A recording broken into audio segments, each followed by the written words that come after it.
I want to introduce our next panel. Everyone's career and the path that they take it through security is really different. Despite what some people will sometimes want you to believe, there's no one right way into security. I think the right way into security is whatever way you get in, right?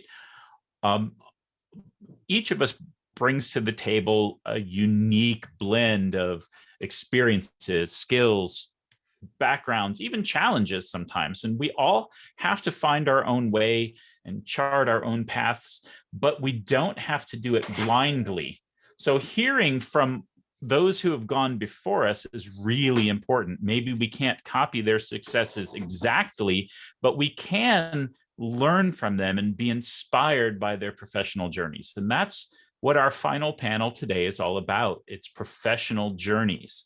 Our moderator for this session is Delisha Hodo, a student advisor for the SANS Institute and also the co-chair of the SANS HBCU committee, focused on creating a pipeline for Black talent in cybersecurity through partnerships with those historically Black colleges and universities. I'm going to let her introduce her panelists as before, but I think you're going to really love hearing their stories. So Delisha, the virtual stage is all yours. Thank you, David. Good evening, everyone, and thank you so much for joining us for How Did I Get Here, a panel discussion focused on the experiences of current cybersecurity practitioners as well as scholars. During this conversation, you're going to expect to hear a lot about everyone's journey, and as David said, that there is no right way to enter this field.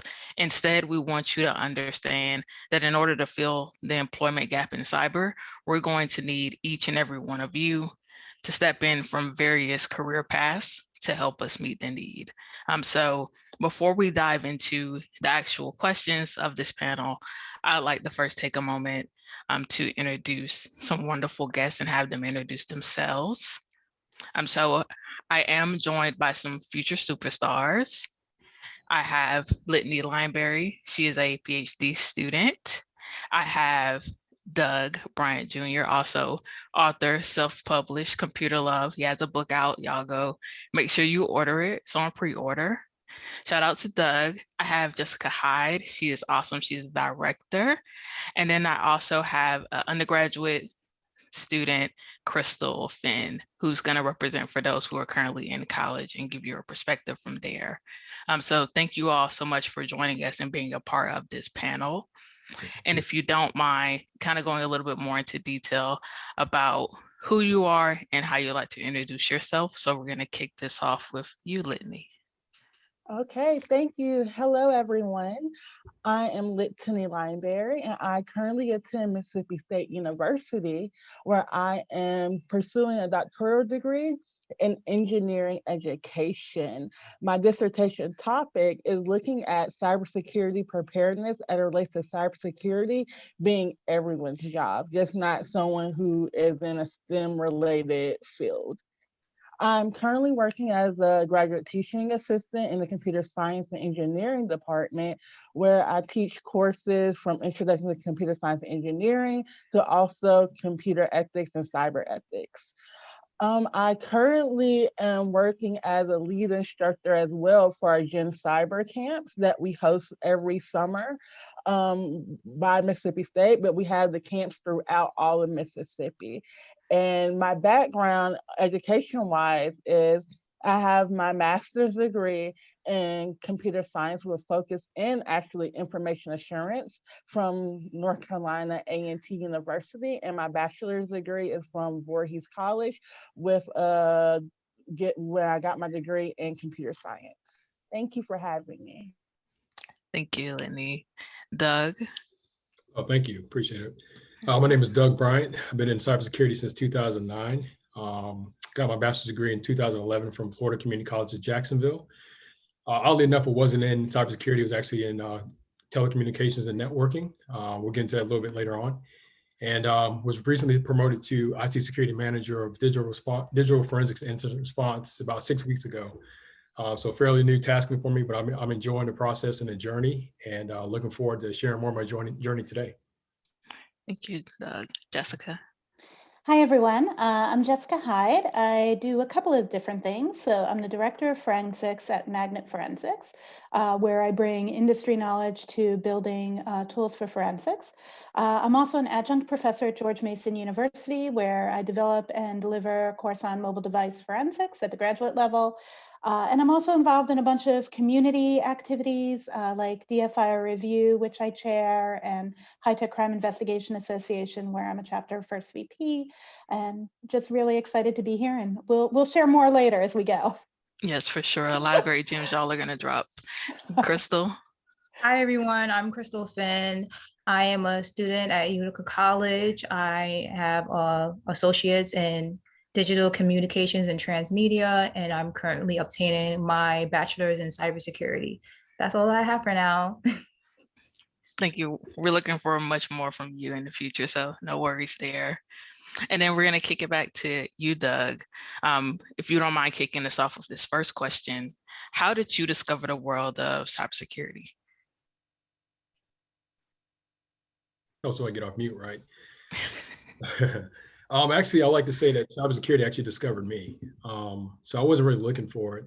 I could take you back to the day when it happened. So it happened back in October of 2010. I was working in the National Guard. Working one drill weekend, I worked in the help desk and desktop support. And within that same drill weekend, a commanding officer came into our office and said, "Hey, we have some new cybersecurity slots opening up and we need volunteers." And from that moment, that's pretty much where I volunteered to get into cybersecurity. So at that point in time, I was doing cybersecurity pretty much for the weekends for the National Guard. But then I would find myself going home, wanting to learn more about it, reading different articles, trying to build labs, things of that nature. So that's pretty much how I got into cybersecurity, and really haven't turned back since. Again, that was about 11 years ago, and super thankful that opportunity even came about, because otherwise, I don't know where I would be at career-wise. Still be in technology some kind of way, but not really in cybersecurity. But I'm glad that door opened for me, and I took advantage of it. You know, I earned a lot of certifications through the military, lots of good experience, training, things of that nature. So that was pretty much my foundation of how cybersecurity found me. Thank you. And that's a really great plug to say that if you are a veteran and you work for the military, that SANS can definitely be a great place for you to earn your certifications, because we do honor our veterans, and you can't use your GI Bill, FYI. So thank you, Doug. Jessica. You know, it's funny that you talk about the military and that being the entry. I'll go back a little bit further just to explain to people that you can come from anywhere. I'm not ashamed to say this. I'm proud of it because of where I am now, maybe at that time, but I was actually a high school dropout. And then after September 11th, I went into the Marine Corps, raw, and they told me I was good at electronics. So I fixed jets for 6 years, got out, and discovered I liked engineering from that, and used my GI Bill to get an engineering degree, and then wound up in a lab where I reverse engineered IEDs, and they were connected to phones. And so that's how I got into mobile forensics, which is really how I bridged into InfoSec. And, you know, many, many years later, many labs later, I now have multiple degrees. I teach, I work in forensics. And so you can, no matter where you are today, you can get there. So one of the things I just want to encourage is that if you're sitting there today and you're like, well, I don't have a background in this, I started somewhere else. I was a retail manager, and now I'm a director at a forensics company. You can get there from here. Wow, that is powerful. I hope you all caught that multiple gems. Like, she was a high school dropout, but she didn't let that stop her there. Like, that is amazing. Thank you for sharing that, Jessica. That is amazing. Crystal. I discovered cyber from a close friend of mine. She, at the time, was obtaining her dual master's in health and hospital law and cybersecurity and privacy law. And she's a now director of compliance at the company that she works for. So while she was studying in school, she told me to look into cybersecurity, and she thought that that would be a good field for me, being that you know, an investigator when it's time to Google people and things like that. So I started to do my research, and then I registered to obtain my bachelor's in cybersecurity at Utica College. So that's how I discovered the world of cyber. Thank you. And just as a follow-up question, what made you decide on the institution that you're currently at? I was looking at different programs. Utica College was one, and I like their layout plan. I recently just was introduced to WGU, Western Governors University. So I'm trying to look into transferring there because you can be in school and they pay for your certs as well. So I'm looking to pivot into that. So Utica, I just like their layout better for me work-wise because I'm working part-time and I'm in school full-time too as well. Thank you for sharing that. And Litany. Say something real quick before we go on. I'm sorry. Yes. Oh, you're good. I just want to key in on what Crystal said, right? How she said that she used to Google and do investigations, things like that. I think also for a lot of us here and people that are watching as well, you have something within you that kind of ties into what you do in cybersecurity. I know for me, I've been like a really critical thinker and a good problem solver, in addition to like getting down to the root of the problem.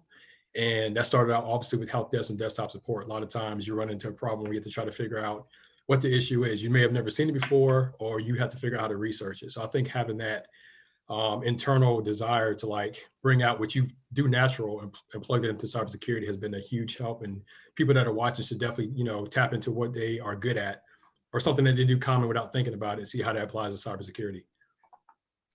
That was an excellent point. I hope you all caught that as well. Another gem that's just been dropped. Thank you, Litany. Okay, so my introductory to the world of cyber started in high school, and my mom found out about this summer program, and that's one thing that she always tried to do, find different summer programs for me and my sister, and this one was teaching a class called Eyes Only, taught by ex-CIA personnel. And so what we had to do was look at the past events, present events, and then determine what may happen in the future.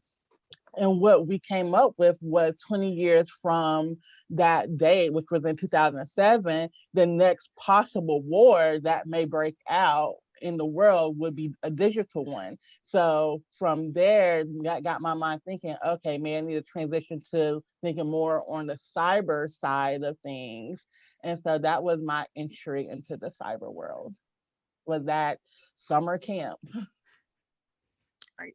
And you just spoke to something that's very important that I don't think a lot of people think about, and getting young people to start early in considering cybersecurity, especially with summer camps, and that there's so many different opportunities out there, like Black Kids Hack, like Girls Who Code. So there's different opportunities. And I think it's really important that you spoke to, that you learned that from a summer camp and how it snowballed into what you're focusing on now.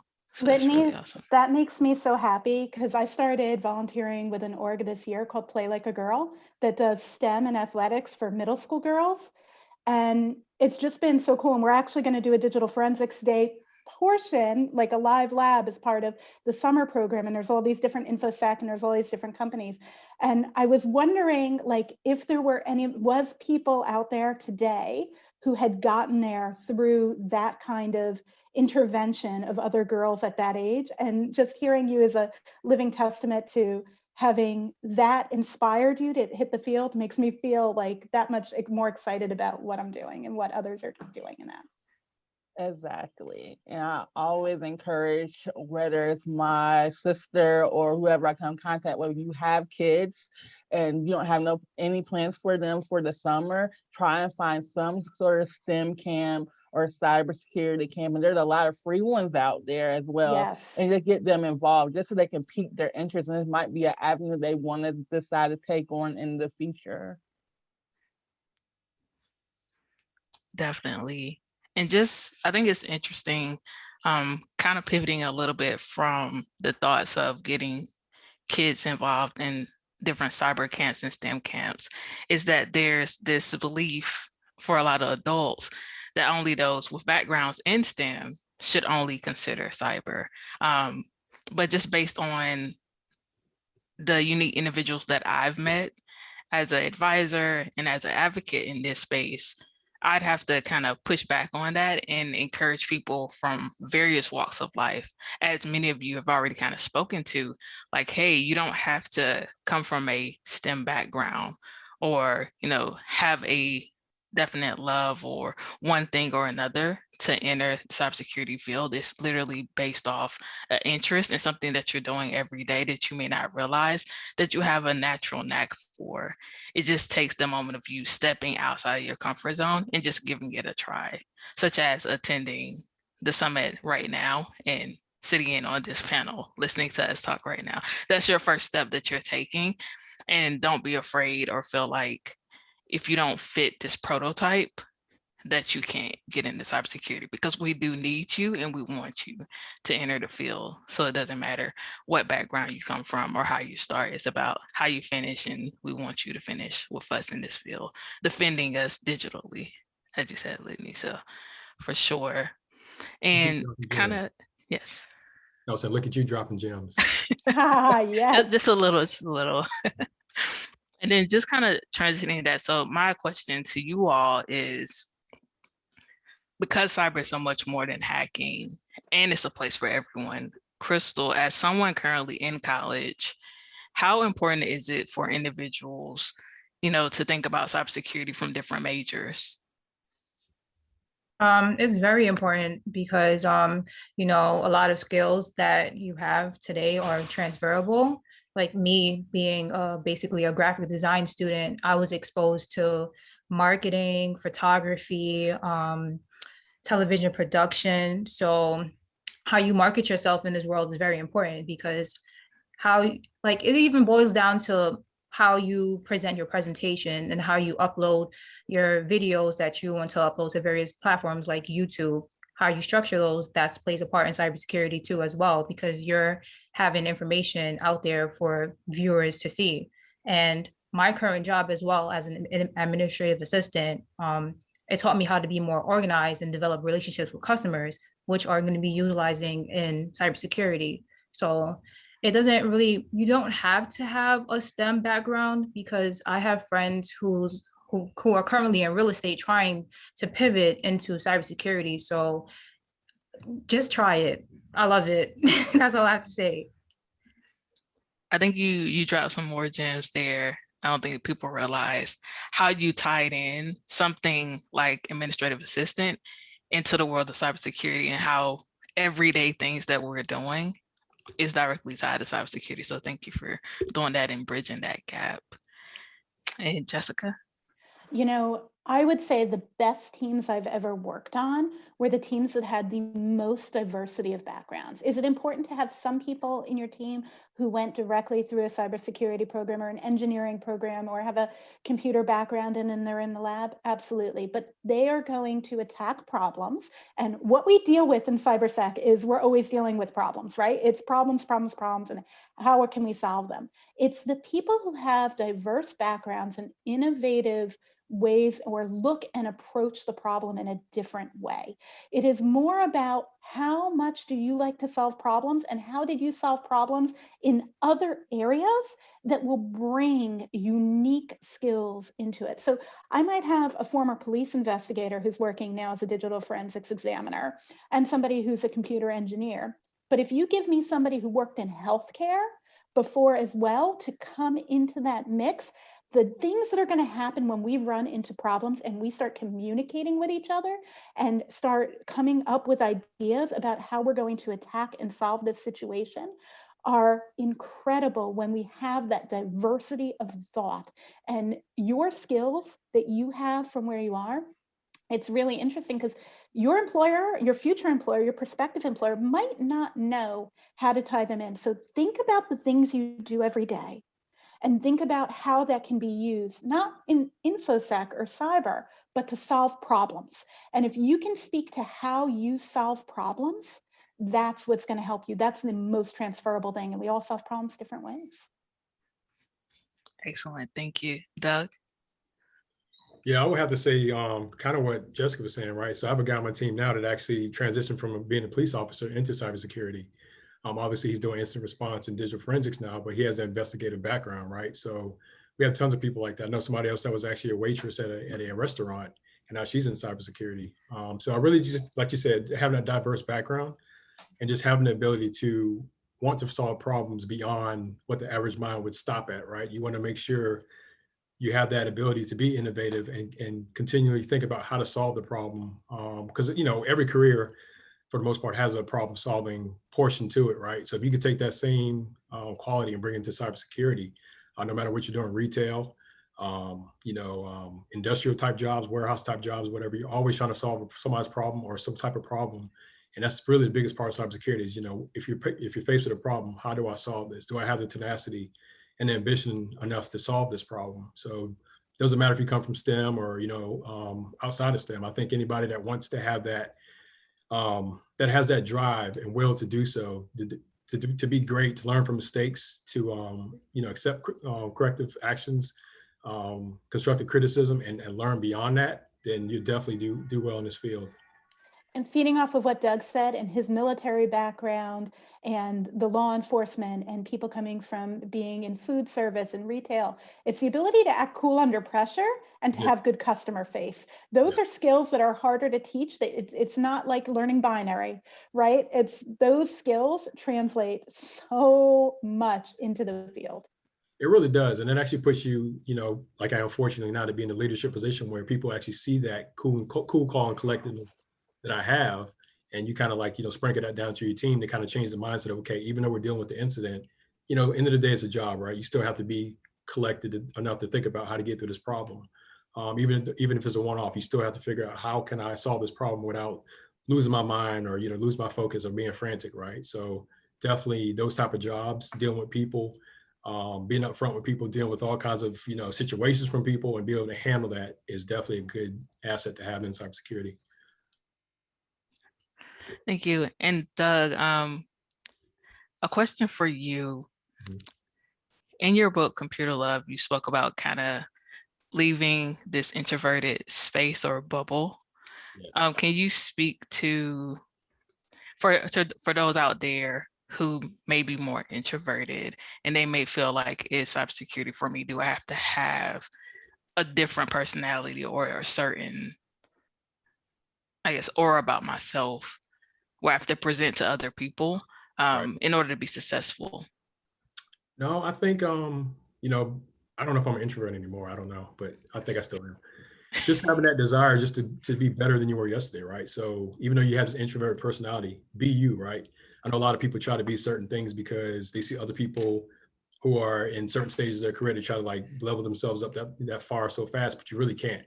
You have to be yourself. And I think when you're yourself, the doors open for you. I remember getting into cybersecurity and just kind of happy that I was looking at a SIM all day. Like that was super cool to me. But it got to the point where, I kind of, I don't want to use the word master per se, but I got good at it. And then like other opportunities opened up for me, but I never forgot where I came from, so because I was always myself. I never really wanted to, aspire to be anybody else in the industry. I just tried to do the best I can to learn from people that I admired and apply that to myself so that way I can make those around me better. And that's all because I've been myself, right, the whole time. Same Doug that's at this panel right now is the same Doug that's cool, calm, and collected on my incident response job or in life in general, right? So I'm the same person. And a lot of people gravitate towards authenticity and just you being yourself. So definitely if you're introvert, extrovert, whatever, just be yourself. Thank you. Did anyone else on the panel have anything to add to that? I agree with Doug because I've been myself in all these tech groups that I've been joining, and it's attracted people towards me, and they love how vocal I am. So sometimes if they see me leave the group, they'll contact me saying, "Oh, what's wrong?" Like, I just need a break. But it was just like that. So I agree with what Doug said. Just be yourself. Yep. And to piggyback on what everyone said, I know for the fact I am an introvert. I've been this way for a while, so it takes me time to warm up to people or during a panel like this. But I also know that I have to trust my skill set. I have to trust what I've learned over the years. And just like someone taught me, it's my duty, I feel, to continue to keep that going. So regardless of being an introvert, I feel that I need to just, like I said, trust what I've learned and let my skill set and my knowledge speak for itself. Thank you. And Jessica, this is a good segue. For those wanting to enter the field who may not know where to start or how to start, what recommendations do you have for them?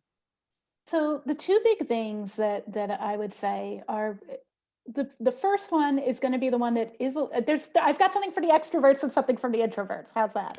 Since we're talking about that right now. For the extroverts, network. Introverts, I suggest you network too, but you can do a little more listening. So you can hop on Twitter and you can have an unknown profile and follow everybody who you see in InfoSec and start following lists and get on there. Hop on the Slack, start talking to people right now on the Slack and make those contacts for offline. Go join professional organizations. There's so many out there. So networking. But for regardless of if you're networking or not, okay, if you're not, the introverts, you can just listen and see who to know, because at some point you're going to have questions and you need to know who to go to. Connect. But the second thing is play and test. It's that curiosity that makes a great information security professional. So build your own VMs, do some connections, pull data out, play. Look at home lab building, look at CTFs. Don't be shy on CTFs. You can join under pseudonyms. Play, get your hands dirty and play. And that's all experience you can put onto your resume. That sounds maybe weird, but you can play in a CTF and talk about your learnings. You can build a home lab and talk about those learnings and add that to your resume. Even if you're in school, even if you have certs, that shows that you have that natural curiosity. Those were a lot of gems. I hope y'all wrote those down. Got to be writing it down. If you didn't, we are recording, so no worries. You can always play this back. Thank you, Jessica. Doug. I like how she broke that down. I'm trying to, that's definitely, discover your concentration, right? So discover if you want to get into pen testing or forensics or, incident response, SOC. Discover your concentration. And then, like you said, if you're an introvert, follow people on Twitter, social media. Extrovert, network, but also for the introverts too, network.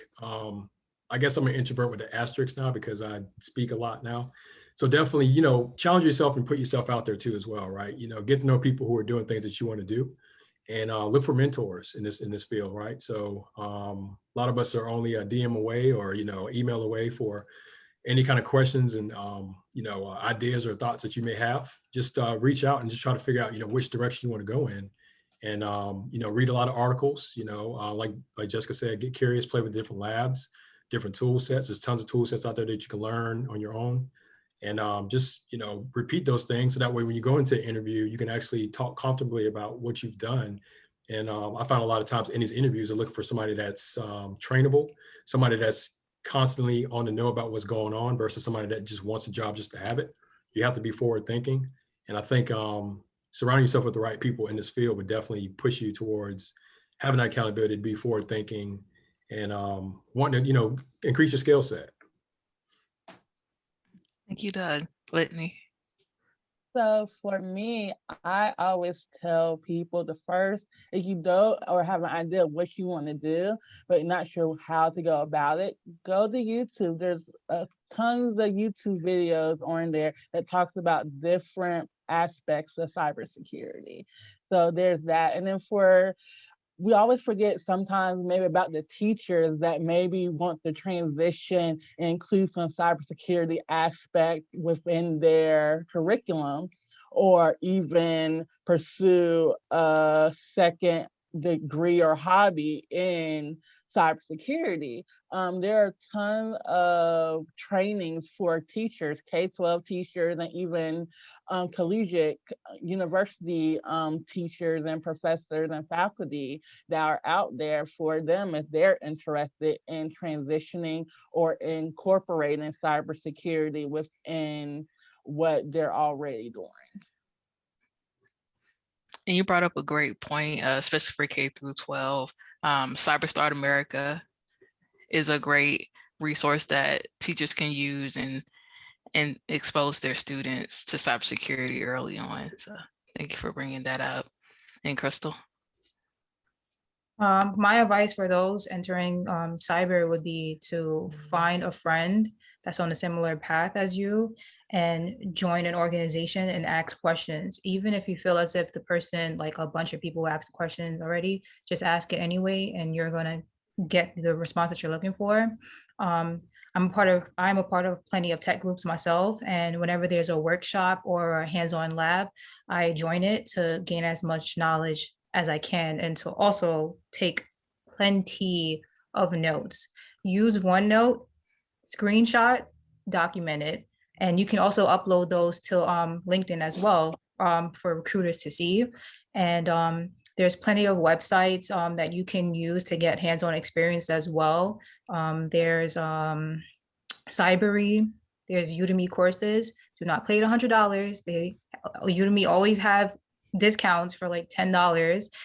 Try Hackney, Hack the Box, Hacker 101, and Rangeforce. So utilize these websites to get the hands-on experience, and also add those websites whenever you complete a module, add it to your LinkedIn and add it to your resume to keep track and for recruiters and hiring managers to see. Thank you. I think one of the key things that was focused on here was find a mentor, find a friend, reach out to the people who are doing things. And in terms of mentorship, you at every part of your career, this may sound weird, like Crystal right now is a mentor while she's an undergrad. I don't care if you're 2 weeks into learning, you can be a mentor at that point by sharing what you're learning. You are increasing your engagement, like that whole concept of learn one, teach one. And if there's always people right behind you and there's always people ahead of you. So at every stage in your career, you should be playing both roles, mentor and mentee to other people, and it keeps you more engaged. So find mentors, but also find those who you can help get to where you just got as you're on your journey. Yes, because when I first started, I was lost. I didn't know about these tech groups. And then I found a friend, and last year, I found a friend last December, and she's been on this journey with me ever since, and she holds me accountable and I hold her accountable. So it's like you have that breath of fresh air. So whenever you're stressed out, you can vent, because sometimes you may be feeling a way and somebody else is feeling that same way as you. So you can just work together and be on this journey together. So it's important. For sure. And I second everything that's been said, but also make sure you take advantage right now of the summit, as I said earlier, and network. Sign up for other free summits that we have, apply to our college, join our National Cyber League, earn several JAC certifications. There's also opportunities to earn these certs for free. So check out our diversity and women emerging academies. If you're in the VA or the Maryland area, we also have the Cyber Workforce Academies. So for those who were affected by COVID or just looking to reskill or upskill, there's a lot of opportunities and resources out there. We just ask that you check them out, that you apply, and that you put that step forward and expose yourself to a field that opens up a ton of possibilities in a way to build not only wealth, but to expose your family to opportunities that they couldn't have ever imagined. So cybersecurity definitely is that space where you can grow and build. And lastly, also join organizations. Like Crystal said, there's a ton of organizations that you can join. There's organizations that were here at the summit that you can join, like WESIS, like Minorities in Cybersecurity, Black Girls Hack, Empower Her, Black Cybersecurity Association, Blacks in Cybersecurity. Like, again, there's a ton. So do your research, check them out, join, and find that community that's right for you. And before we wrap up, I have one final question for you all. Litany, what do you love or enjoy most about cybersecurity? Oh, so much. Well, I guess to sum it all up, I enjoy how broad the field is. I love that a lawyer can decide to do cyber law. I love that someone in communications may decide to be a social engineer. So for me, I just love that the sky's the limit. You can do anything you set your mind to, whether you come from a STEM background or not. And for me, my preferred specialty is looking at it as a cybersecurity awareness trainer, and then also social engineering. So, but this, how big and broad it is, and what I love. Thank you. We definitely need some security awareness out there with all these hacks going on. So definitely gonna look forward to seeing you in that role. Jessica? You know, for me, the thing I love most is how it's always changing, right? It moves so fast. I'm a forever learner. And what I love most is that there's always something new. And what's really cool about that is you can come in at any phase and you are just as much, like, even if you're brand new to the field and you're working with somebody who's been in the field 10, 15, 20 years, guess what? That problem today, that's new to everyone. That's new to both of you. And there's always something new to learn. There's always something new to bring to the table. And I also feel like our work makes a difference, right? We're making a more secure world. We're making a safer world. It doesn't matter if you're protecting a corporate network that is protecting people's jobs and keeping their families fed, or if you're protecting government assets, or if you're helping protect the innocent in fighting cybercrime or fighting human trafficking through your work. Everything we do are helping companies on their worst day. We're making a difference. So getting to be nerdy, getting to play with tech, getting to constantly learn, what's not to love? Best field ever. Thank you. You sold me. Thank you. Doug? Like Jessica said, I like the fact that cyber is just so unique and the fact that it's ever changing, right? So I look at it as like being handed a puzzle without the instructions, without the box, right? Somebody comes in and says, hey, there you go, right? So we all know how to put a puzzle together. I may put it together from the middle. Jessica may put it together from the right, Litany from the left, Crystal from the bottom. But we all are looking for that end big picture, right? And I think being in cybersecurity and coming together collectively with different departments, trying to solve different issues, viewing it like a puzzle every day allows me to kind of, enjoy my work, because it's like every day that I come in, I'm not looking at the fact that, oh man, I have work to do, or I have all this stuff that's being piled up on me incident wise. It's more so like, how do I put this puzzle together to tell a nice story at the end? How do I get the big picture in front of management or the people that want to know what happened to this incident and actually deliver it to them in the way that I constructed this puzzle, my teammates helped me, and just having that, I guess that collaboration with your teammates in other divisions and departments, helping you get that big picture is something that I enjoy just doing every day. Thank you. Crystal? I love what everybody else just said. I love the constant learning and being able to work with other team members to solve problems. Like, for example, the SANS HBCU Capture the Flag that I was a part of with Litany, myself, and the other few BCA members. We stayed up all night to complete the challenges. On the final day, they were up till 6 a.m. Not me, because I need sleep. So yeah, I love that. Especially being a student in cybersecurity, I just love the constant learning.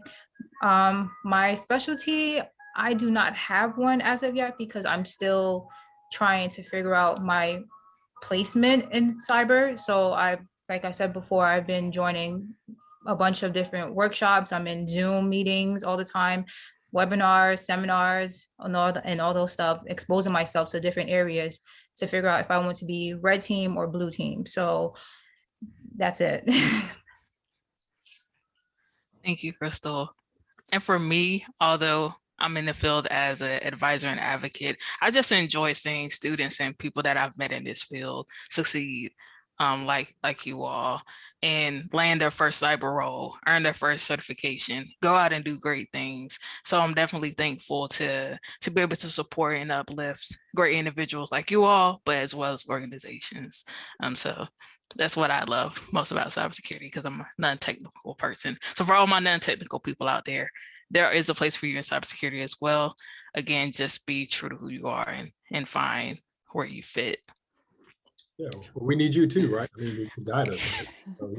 Right? So Right. Sometimes we get so far in the weeds, we don't know how to necessarily translate to that part. So we need you. Like, we desperately need you. It takes all the different skills coming together. It does. It does. For sure. Like one big puzzle piece, a beautiful portrait, tying it all together. Sure. Well, everyone, that's all we have for you today. I did want to save about 10 minutes for questions, because I see that we have a lot of great questions. So what I'm going to do is I'm going to go ahead and start asking some questions. Let's see what we have here. So first question, since there are those who have been in the government field, how would a federal employee switch into cybersecurity?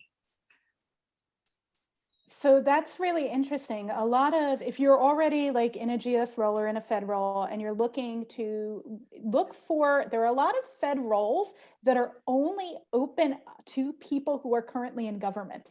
So you actually have kind of a leg up if you're already in government and you're looking for another government Fed role. Those exist. Go on USA Jobs and look for the things that are only open to current federal employees, and you can get there. I know lots of other federal people who worked. You can also go into contracting.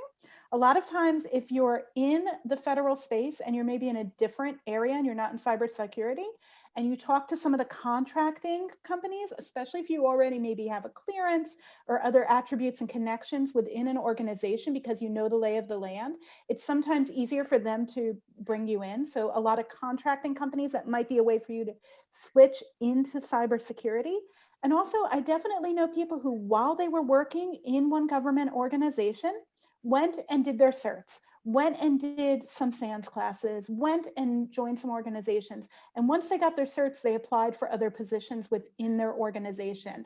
You can also move, like make friends with the IT department. That sounds silly, but make friends with those folks in the help desk, make friends with those folks who are phone call away in your organization, so you can learn and hear about those opportunities. And so that when it comes time and you put in your application and you make it into that interview, that you're already a known entity. There's also that, and that builds a level of trust. And organizational knowledge is valuable. Thank you, Jessica, for answering that question. Another question that we also have is, so this is more so, I guess, a little bit more specifics in what first steps a person could take if they have a deep passion and interest for cybersecurity, and they're trying to see what's the first certificate or a certain amount of certificates that they should look to obtain, and what type of volunteering should they do. I know we spoke a little bit to this earlier, Jessica and Litany, about volunteering at cyber camps and other organizations. What would be that first person's certification that you would recommend?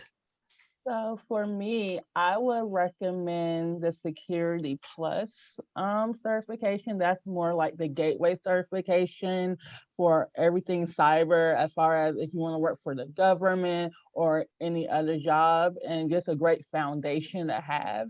So I would definitely say Security Plus, certification.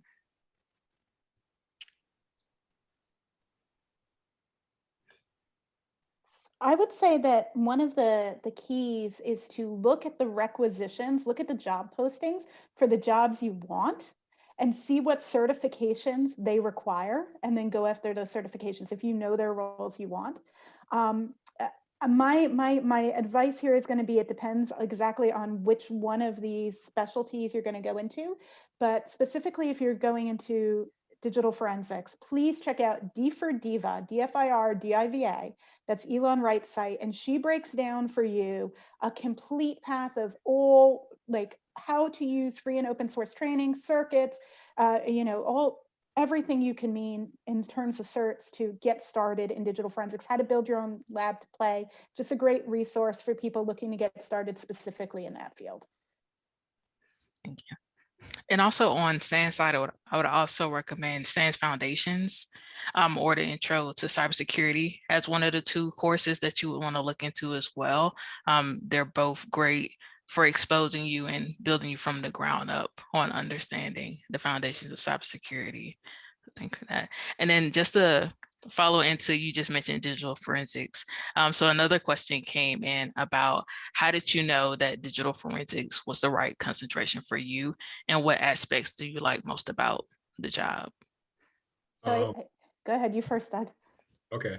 I kind of fell into it, like I said, when I joined the incident response team in digital forensics, but I didn't realize how much I enjoyed digital forensics because, it takes a lot of detail and time and attention to actually, paint a picture for this big investigation you work on, to create this story that makes sense, right? You can't really forget anything that goes on with that particular incident. And just the technical aspect of it too, right? Using the tools to pull images, pull memory, and actually see how a machine is responding to certain things, whether it be malware or whatever other type of investigation you're working on. Just the ability to have that kind of technology to pull that information down and research and analyze and create reports and things like that. I just, because like I said, I like to write. So that included with doing digital forensics is just kind of like just merge everything together for me. And anytime there was a machine investigation or anything of the sort, I always volunteer to do those because I just enjoy the detailed work of that takes place with digital forensics. For me with the digital forensics, it's the everything leaves a trace. It's the every footprint and thing you do happens to leave a trace. And what is that? Oh, you think you deleted that and cleaned your tracks? It's almost like that thing we do for anybody who's a parent to our kids. Oh, you think you got away with that? Like figuring out what the truth is behind it. And to me, it's like just that I want to know what the real story is, and data doesn't lie. So I can find the truth in data. I can find out that you didn't do it, or I can find out that you did do it. I can find out the system was infected or it wasn't. And it's just that to me, it's the investigative portion of it. It's the trying to figure out what happened that is the why I love digital forensics. But I also, got into it accidentally, like Doug, and it came upon, and then I was like, oh, this is the thing that I love. Yeah. Thank you. Another question that came in is, how do you manage your time with family, or how do you manage your time when you have other things going on, like you're in school as well and working, or juggling multiple obligations at one time in addition to work? I'll go ahead and answer that. So I think in sections. So when I'm at work, I pretty much concentrate on work, do everything I can. If I need to stay after, I'll do that as well.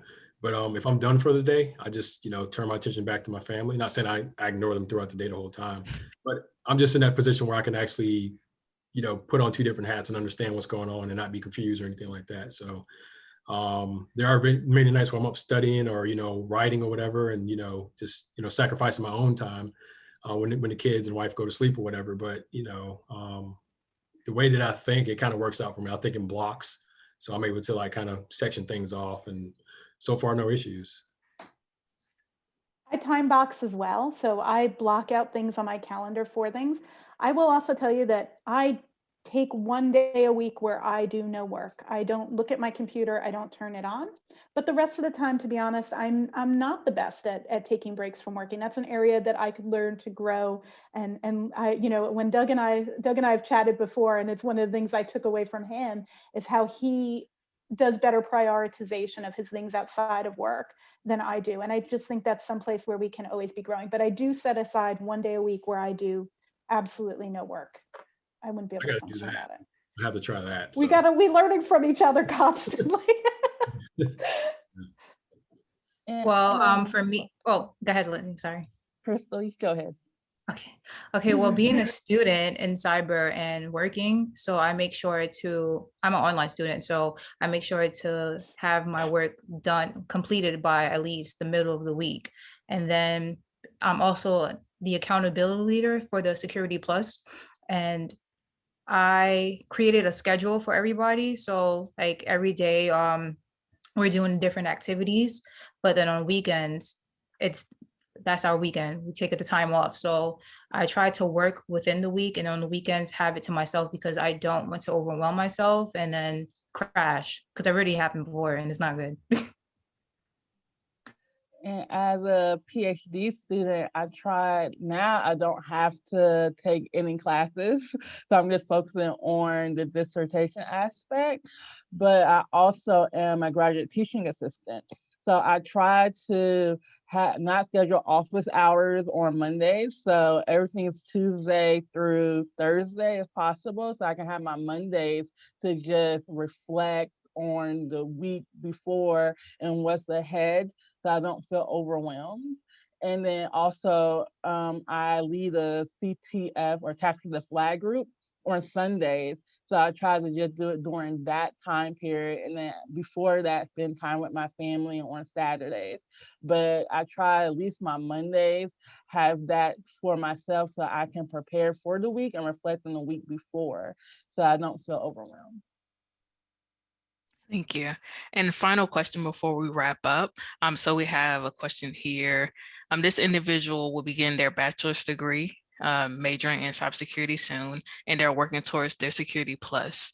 They're also looking for internships, and the job requirement that they've been looking at says current student needs to have computer science or a math-related degree.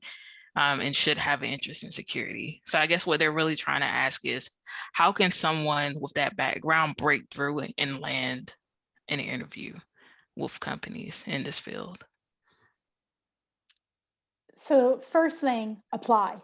Something that people sometimes make a mistake of is not applying for a job because they don't meet every single tick. And I've got to tell you, there's very few candidates who make every single tick, so apply.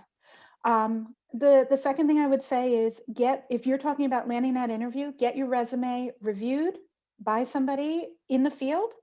And there is absolutely nothing wrong in tailoring that resume to meet the things on there and speaking to your experience that's there. And then talk about why you're excited about it in the cover letter or in the area where you can give a little bit of a blurb about yourself as you're doing that virtual application process. But really, look at that and don't be afraid. If you don't tick every box, that's okay.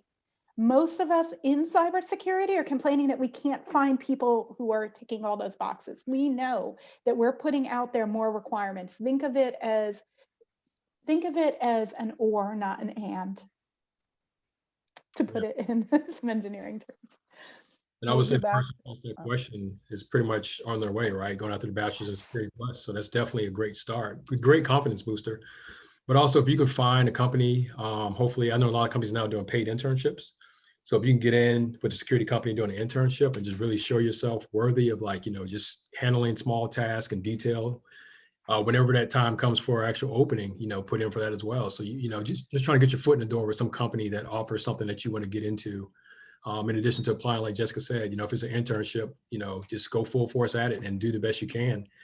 And, hopefully, the nuggets that we dropped today for you would definitely kind of carry you on through what you're working on as far as your bachelor's degree, any certs that anybody's going after, and just, be confident. And even if you don't, get the job on an interview the first time, at least you know how, what to expect on the next interview. Always take a failure or a no as, I like to say the word no means next opportunity, right? So that's the way I look at things. So I encourage you to look at things the same way. And, hopefully you land that role. And just to piggyback really quick on what Jessica and Doug said, also, that there's interview questions or what the job role entails, you can probably go out there and see similar interview questions. So maybe practice with a roommate or a classmate or a family member to go over some of the questions that they may ask to see if you're prepared. And if you're not, to go out and learn that skill set or the answer so that you can be prepared for that interview. If you're particularly interested in DFIR, on May 19th, there's a mentorship day as part of MVS 2021, completely free. You can sign up for one-on-one mentorship sessions with DFIR professionals that can include a mock interview and resume review. And there's also a virtual career fair, education fair, and organization fair. SANS will be there as well as part of the education fair. There are employers hiring, as well as college recruiters that do campus recruiting for these companies.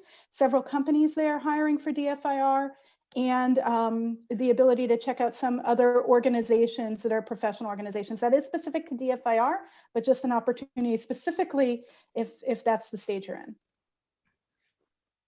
Thank you. There were a lot of bombs and gems and nuggets dropped, so I hope y'all caught all those back to back to back.